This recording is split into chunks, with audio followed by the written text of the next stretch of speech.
Maria Subhashini, Assistant Professor, Department of Civil Engineering, Bharat Institute of Higher Education and Research. I am handling the course Surveying and Geomatics, course code U18 PCC 304, and the topic to be covered is Introduction to Surveying. So first let us see what is the definition of surveying. So surveying can be defined as the basic science of measurement. So other definition given is that it is also called the determination of relative spatial location of points on, above or below the surface of the earth. It can also be defined as the art of measuring linear measurements and angular measurements.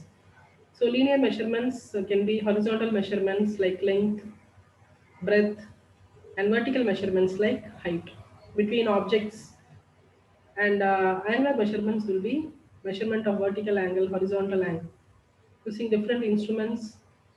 For linear measurements, we use instruments like chain, tape, and for angular measurements, we use instruments like compass, theodolite, etc.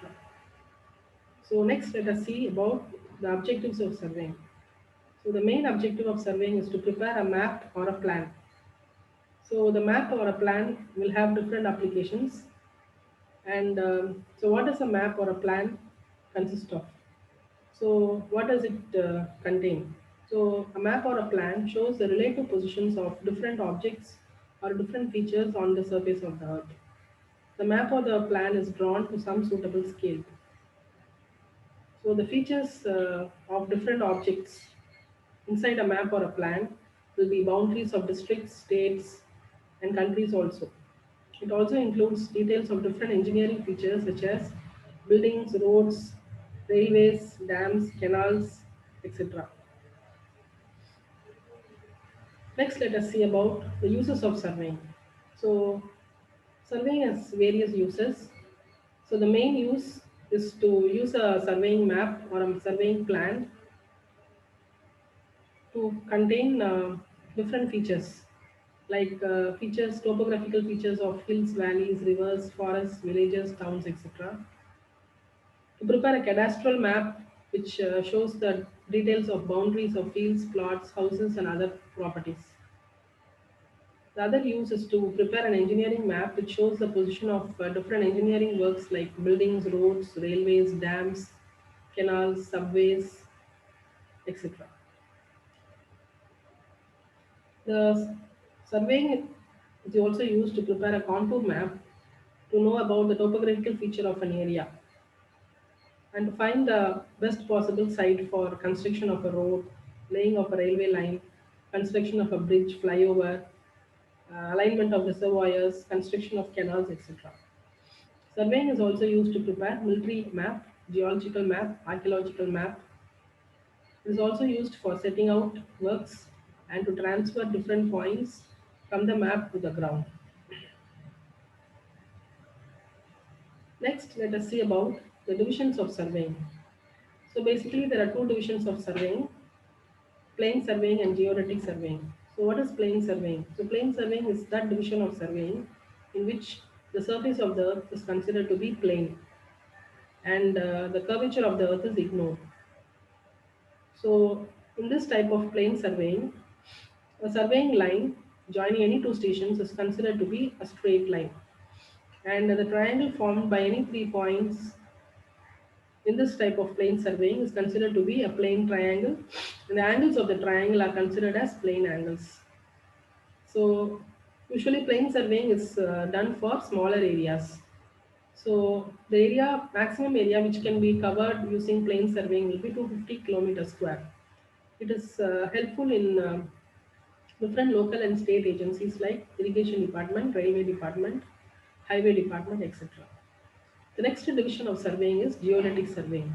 So in which the actual surface of the earth, that is the curvature surface of the earth is considered, and in geodetic surveying, the actual spheroidal surface of the earth or spheroidal shape of the earth is considered in surveying. This geodetic type of surveying is used for larger areas. So the line joining any two stations in geodetic surveying is considered as a curved line. The triangle formed by any 3 points is considered to be are spherical in shape, and the angles of the triangle are considered to be spherical angles. So, geodetic surveying is usually carried out by the Survey Department of India and is carried out for areas larger than 250 kilometers square.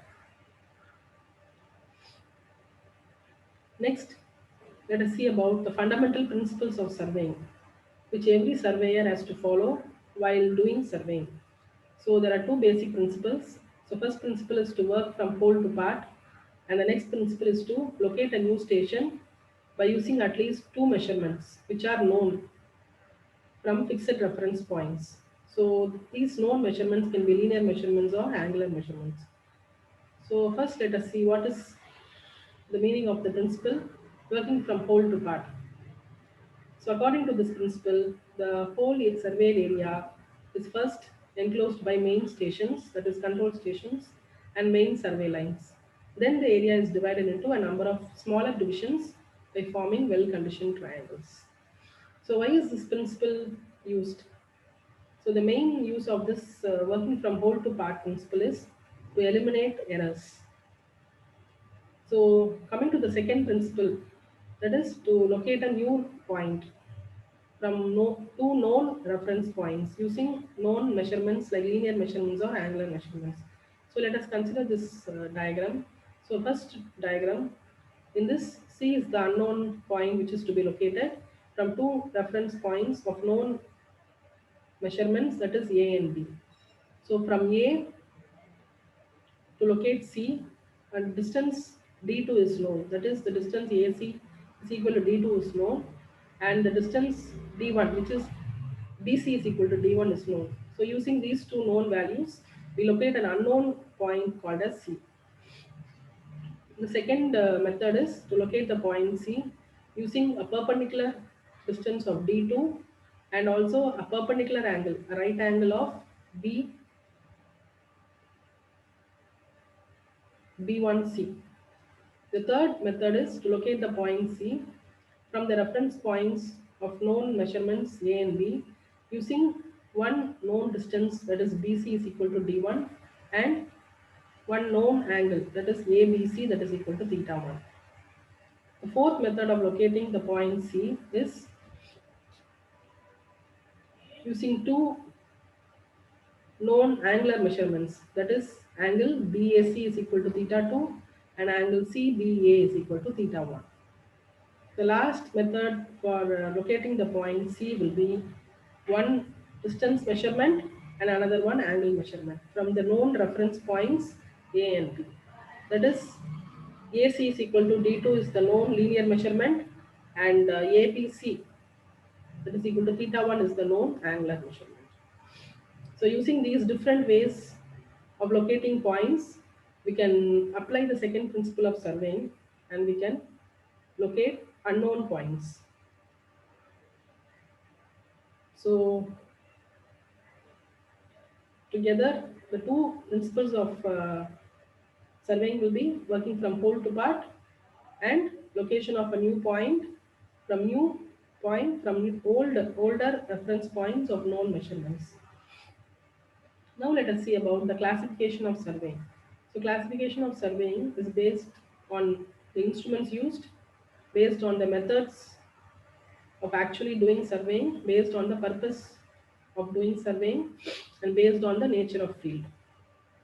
So based on the instruments being based on different instruments, that is chain surveying, compass surveying, plane table surveying, leveling, theodolite surveying, tachometric surveying, EDM surveying, and photogrammetric surveying. So chain surveying means the basic instrument used will be chain and its accessories. Next one, compass surveying. So compass surveying is the main instrument used will be a compass, which can be a prismatic compass or a surveyor's compass. The third one is plane table surveying. So plane table surveying is a surveying which combines both the office work and field work of surveying. So plane table surveying uses the plane table and its accessories like alidate, rough compass, U4, plumbing 4, and magnetic compass and spirit level as its accessories. Fourth one will be leveling. So leveling is a method of surveying which uses dumpy level as the instrument. Next one is theodolite surveying, which uses theodolite as the basic instrument. Next one, tachometric surveying uses tachometer, which is otherwise a theodolite fitted with the tachometric diaphragm. Next one is EDM surveying. So this type of surveying uses electronic distance measurement instrument like a distomat or a total station for doing surveying. Next one will be photogrammetric surveying, which uses aerial method of surveying for taking photographs of or aerial views of the surveyed area. Next one, classification is based on the method of doing the actual surveying, that is triangulation method and traversing method. So triangulation method is nothing but dividing the area which is provided for surveying, which is usually a larger area, into a network of triangles. So usually this network of triangles formed. In this, the triangles formed should be well-conditioned triangles. The next one will be traversing. So traversing method is nothing but dividing the area to be surveyed into a traverse, that is into a circuit of survey lines. So the traverse form can be an open traverse or a closed traverse. And the linear measurements are done with the chain and a tape, and the directions or the horizontal angles are measured with a compass or a theodolite, respectively. The survey is called as traverse surveying. So usually traverse surveying is for larger areas, triangulation surveying is usually for smaller areas. Next, the classification of surveying is based on the purpose or the use for which we are going to apply surveying. So first one is geological survey. So a geological survey is to know about the different geological features of different objects, different features on the earth. It can be a mountain or a rock formation or a simple plain surface or a plateau or a plain area. So in this, both surface and subsurface surveying is conducted to locate different minerals and rocks. In addition, geological features of the terrain or of a mountain or a hill um, or a hilly area such as folds and walls. Faults also are located. Next one is archaeological surveying. It is conducted to locate relics of antiquity, civilization, kingdoms, forts, temples, etc. Usually, archaeological survey is used for protecting and preserving different historical monuments. Next type of surveying, which is based on the use of surveying, is military survey. So, military survey, it has a very important and critical application in military. Aerial surveys are conducted for this purpose. It is conducted to locate strategic positions for the purpose of army operations. Next one is mine survey. Mine survey includes both surface and underground surveys. It is conducted for the exploration of different mineral deposits like iron, gold, silver, diamond, bauxite. So so such kind of mineral deposits, and to guide tunneling and other operations associated with mining. So next classification of surveying is based upon the nature of field or the place where you are going to conduct surveying. The first one is land survey, which is conducted on land. It can be a hill or it can be a plain area or a plateau area or a grassland. It can be any area, but it is on land. Next one is hydrological survey, that is inside water or on water. It is usually applied in construction of dams, canals, reservoirs. It can also be used in ocean or seas for construction of different features like your thermal power plants, your ocean thermal power plants, your tidal plants. Next one is aerial survey. So it is usually the surveying instrument is taken in air in a helicopter or in a plane, and from there photographs of the surveyed area is taken, and all the photographs are combined to get the final view of the area. Next one is astronomical survey, that is survey of the space.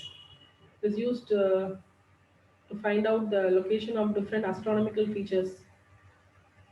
It's usually done using the satellites and radars. So next let us see the topic of chain surveying. So chain surveying is the basic type of surveying.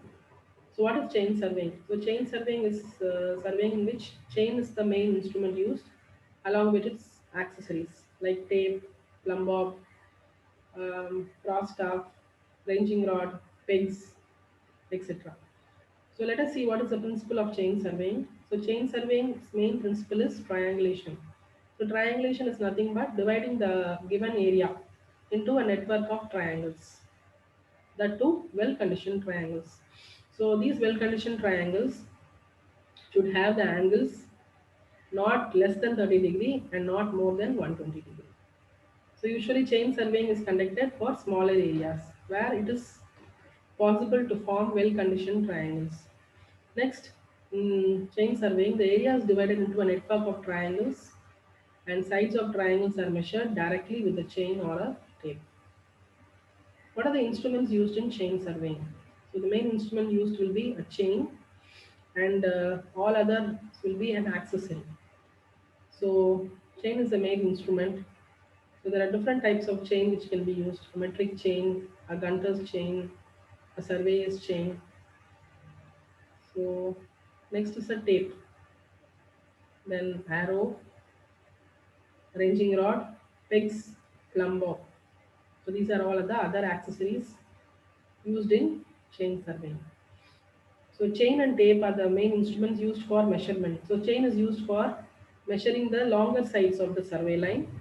Tapes are used for measuring the smaller distances or smaller linear measurements.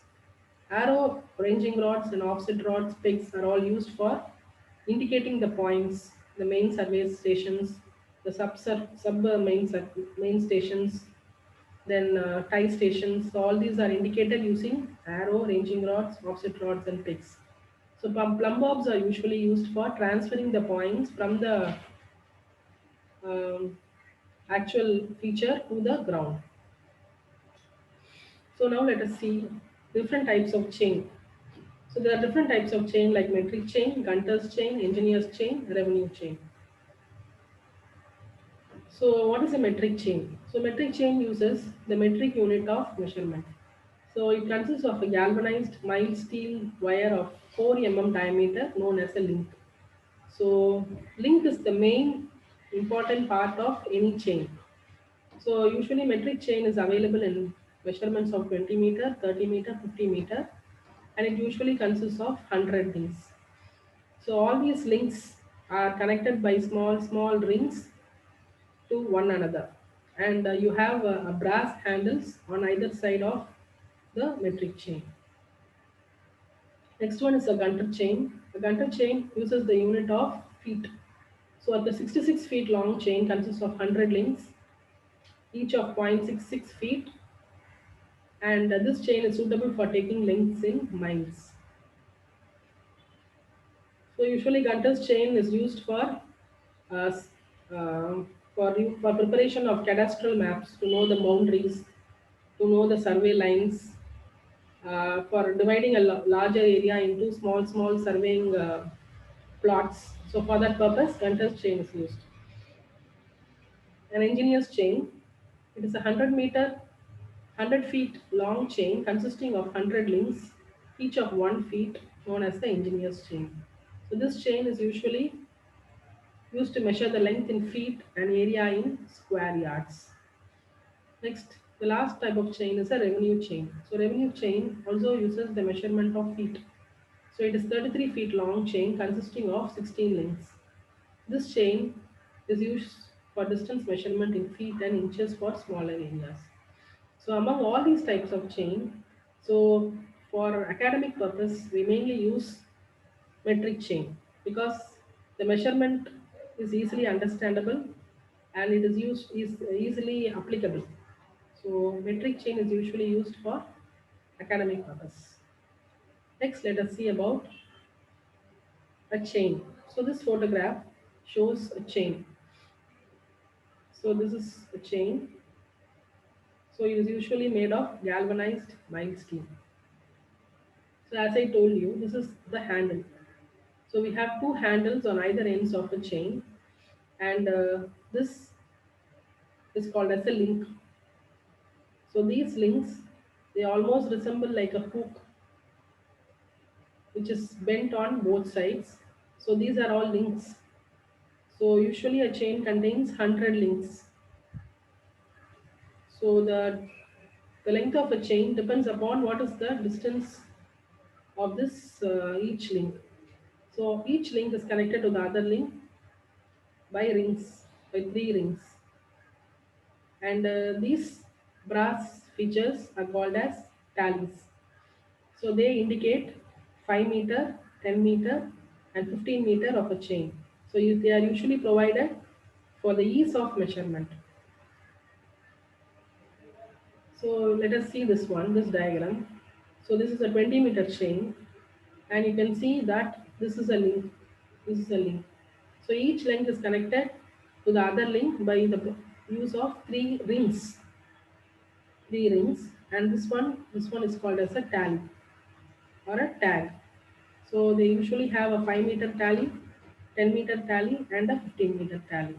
So we can differentiate these tallies by the different shapes, and these tallies are usually provided for ease of measurement. See, compared to other types of linear measurement instruments, chain is preferred more because it can be used for any rough surface, any rough ground also can use chain because it is a very rough material of which it is made of. So it can be any used for any mountainous area or rough area or an undulating area. We can use a chain. Next, we'll see the types of tapes. So tape is the accessory used in chain surveying. So smaller distances are measured using a tape, larger distances are measured using a chain. So there are different types of tapes, cloth tape or linen tape, fiber tape, metallic tape, steel tape, invar tape. So cloth tape or linen tape, they are usually woven in linen and varnished to resist the moisture. They are usually available in 10 meter, 20 meter, 30 meter and long and 12 to 15 meter wide. A fiber tape, this tape is similar to linen tape and it is plastic coated, but it is made of glass fiber, or otherwise it is called as a fiberglass tape. These tapes don't stretch and shrink due to temperature. It is available in 20 meter, 30 meter and 50 meter length. Next one is a metallic tape. It is a linen tape reinforced with brass or copper wires to prevent the stretching or twisting of fibers. This metallic tape is commonly used for taking offsets measurement in chain surveying. A steel tape is usually made of steel material and it is commonly available in 20 meter, 30 meter or 50 meter length. It is graduated in meter and centimeter. An invar tape is a different type of a tape which is made of an alloy of nickel 36% and steel 64%, having very high resistance and a low thermal expansion. These are 6 mm wide and generally available in 30 meter, 50 meter and 100 meter length. See, of all these tapes, so nowadays we are generally using this fiberglass tape and metallic tape because they have more resistance um, to be used in very rough areas. So this diagram shows different types of tapes. This is a um, linen tape and this is a fiberglass tape. So next we'll see about other accessories used in chain surveying. Arrows. So what is an arrow? So arrow is used to indicate the survey stations, main stations, substations, tie stations, check stations. Arrows are made of tempered steel wire of dia 4 mm. One end of the arrow is bent into a ring of 50-meter diameter and the other end is pointed, which has to be inserted into the ground.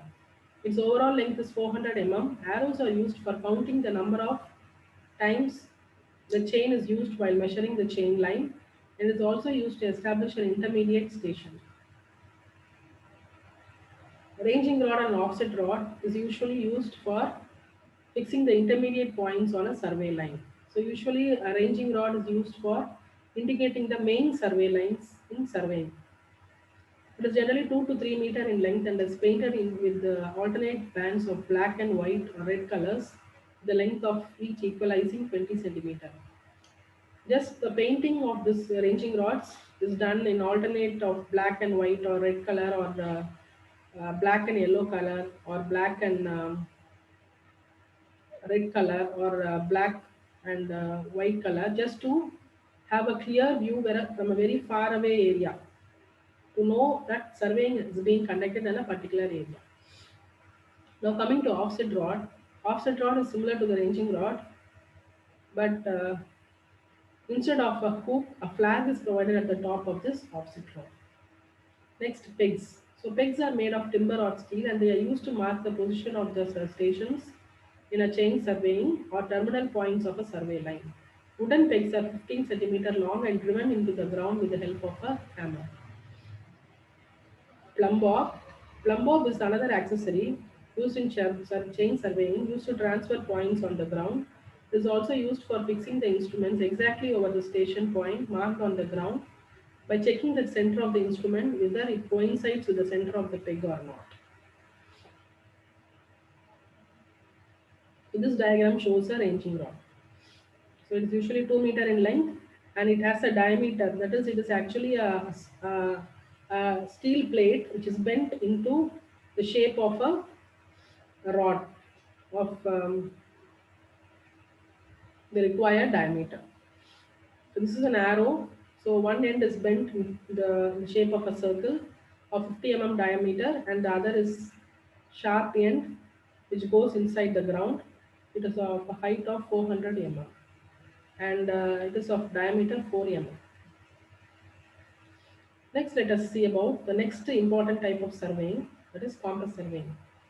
So compass surveying, by the name itself, you can understand that the compass is the main instrument used in this type of surveying.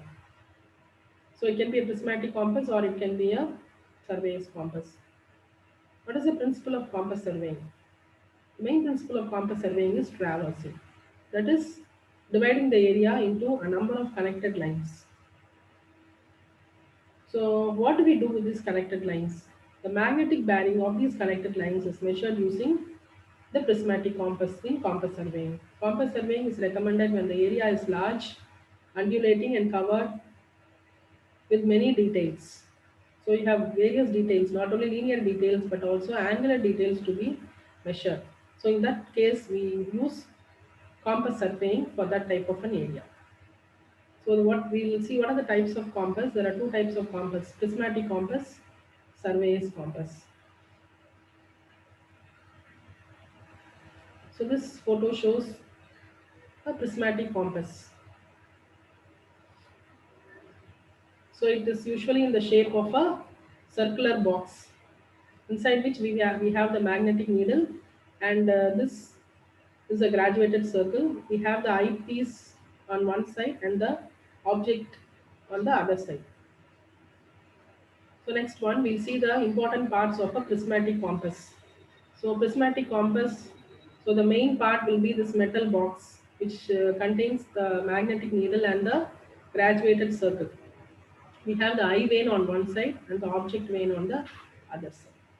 So we have the graduation usually from 0 to 360 in a prismatic compass.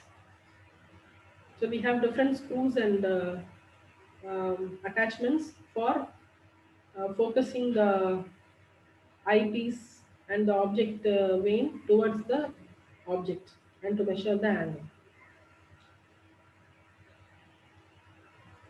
So an important term used in chain surveying, in compass surveying, is designation of a bearing. So what is a bearing? A bearing is designated in the following two systems.